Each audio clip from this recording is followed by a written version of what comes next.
வணக்கம் நண்பர்களே. நாம் எப்போவுமே ஒவ்வொரு ஆலயத்துக்கு போயிட்டு அதனுடைய அனுபவத்தை சொல்லிக்கிட்டு வரோம். அதுபோல் நாங்கள் இப்போ ஒரு ஆலயத்துக்கு போயிட்டு வந்தோம். அந்த அனுபவத்தை உங்களோட பகிர்ந்துக்கலான்னு இருக்கிறோம். வாங்க வீடியோக்குள்ளே போகலாம். சப்ஸ்கிரைப் பண்ணுங்கள், லைக் பண்ணுங்கள், நம்ம சேனல் ஞான கருத்தும் ஃபாலோ பண்ணுங்கள்.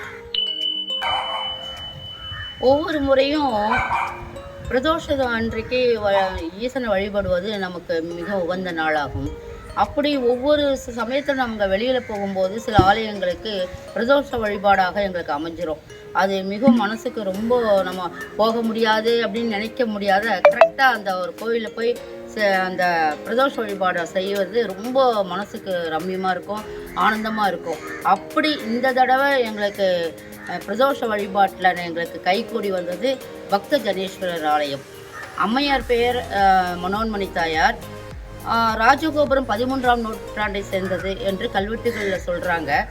இந்த அருள்மிகு பக்த ஜனேஸ்வரர் ஆலயம் முக்கியமாக நம்ம நாயன்மார்களோட நால்வர் என்று சொல்லப்படும் அந்த சுந்தரமூர்த்தி சுவாமிகளுடைய பிறந்த ஊரில் நாவலூர் என்ற ஊரில் இந்த கோவில் அமைந்திருக்கிறது.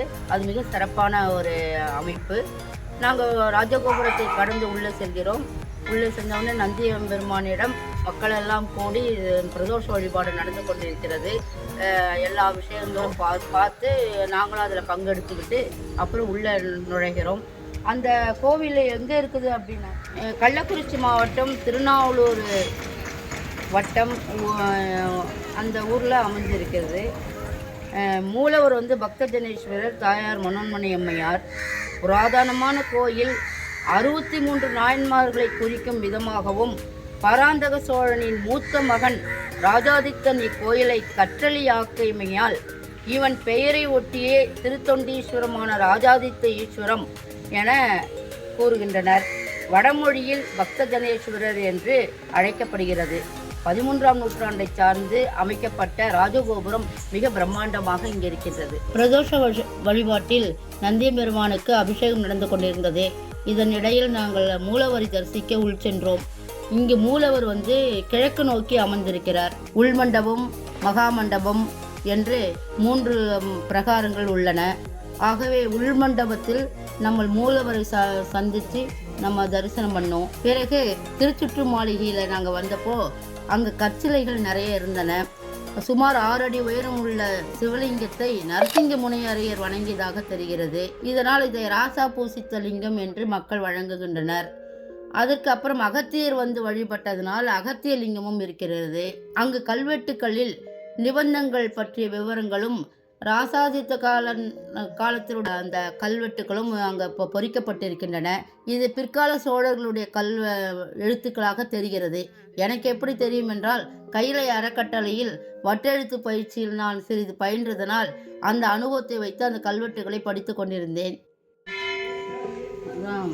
நிபந்தம் கொடுக்குறாங்கல்ல கோயிலுக்கு, அவங்களோட பேரு அது இது எந்த கொடுத்தாங்க.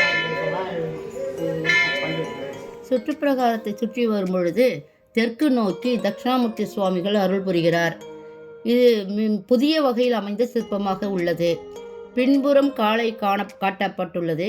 தலையில் தடாமகுடம், இடது காதில் மகரகுண்டலம், வலது காதில் பத்ரகுண்டலம், வலது மேல் கையில் அக்குமாலை, கீழ்கை காளையின் மீது ஊன்றியிருக்கிறது. திரிசூலம் ஏந்தி ஒரு கையும் மற்றொன்று ஏடு தங்கியும் உள்ளது.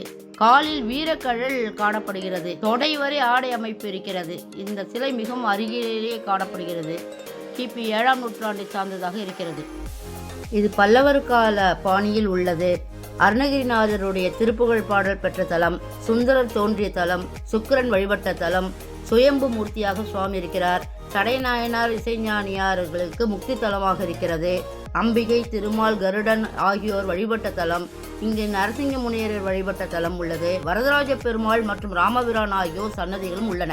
6 அடி உயரத்தில் விஷ்ணு சிலை இங்கு காணப்படுகிறது. புடைப்பு சிற்பமாக இருக்கிறது. 9ஆம் நூற்றாண்டை சார்ந்ததாக இருக்கிறது.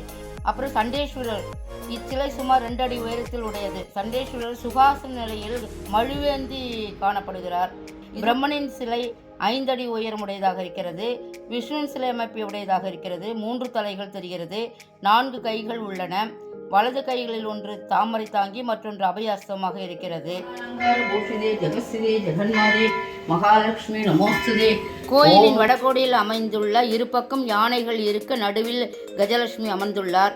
கருவறையினுடைய பின்பக்கம் கிழக்கு நோக்கி 6 முகங்களுடனும் 12 கைகளுடன் மயில் மேல் அமர்ந்த நிலையில் ஆறுமுகத்தோன் கோயில் உள்ளது. கோயிலின் திருச்சுற்று மாளிகையின் மேற்கு புறத்தில் பிள்ளையாருக்கு கிழக்கு நோக்கி கோயில் இருக்கிறது. பிள்ளையார் அமர்ந்த நிலையில் 4 கைகளுடன் வலது கையில் அக்குமாலை, இடது கையில் சங்கு, மற்ற 2 கைகள் தொடையில் வைத்த நிலையில் உள்ளார். இவ்வாலயத்தில் சப்தமாதர்களும் அருள் புரிகிறார்கள். நாகரும் இருக்கிறார். அதனை ஒட்டி 63 நாயன்மார்கள் சிலைகளும் இருக்கின்றன. மகா மண்டபத்தில் வடக்கு புறம் ஒரு பகுதியை தடுத்து இதில் சண்டிகேஸ்வரர் ஆலயம் ஏற்படுத்தப்பட்டுள்ளது.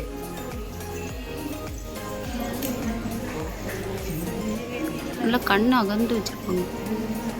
கருவறை சுவரில் சண்டேஸ்வரருடைய வரலாறு சிற்ப வடிவில் பால் கறப்பது, தந்தையார் மரத்தின் மீது ஏறி பார்ப்பது, திருமஞ்சனம் செய்வது, தந்தையின் கால்களை துணிப்பது, இறைவன் கருணை செய்வது போன்ற வடிவங்கள் வடிக்கப்பட்டுள்ளது.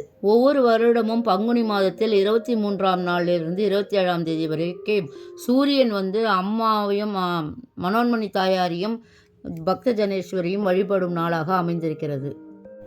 இப்பொழுது பார்ப்பது ஸ்ரீ கலினாரி சிற்பம். பல்லவ கறந்த கல்வெட்டும் இருக்கிறது அது கடியில்.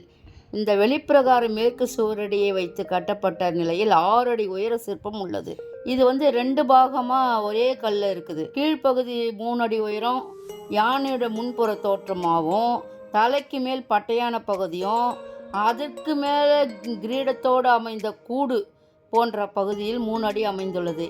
இந்த நடு பகுதியில் தான் இந்த ஸ்ரீ கலினார் என்ற பெயர் பல்லவ கிரந்த எழுத்தோடு பொறிக்கப்பட்டிருக்கிறது. இது 7ஆம் நூற்றாண்டை சார்ந்ததாகும்.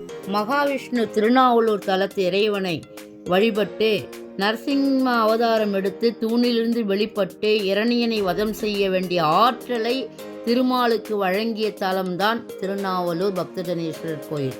இத்துணை சிறப்புமிக்க பக்த ஜனேஸ்வரர் ஆலயத்தை நீங்கள் பார்ப்பதற்காக லொக்கேஷனையும் டைரக்ஷனையும் டிஸ்கிரிப்ஷனில் பதிவு பண்ணியிருக்கோம். மறக்காமல் பாருங்கள். மீண்டும் ஒரு ஆலய தரிசன அனுபவ பதிவை வருகின்ற பதிவுகளில் காண்போம். நன்றி, வணக்கம். இப்படிக்கு ஞான கருத்துடன் ஞான சுந்தரம்.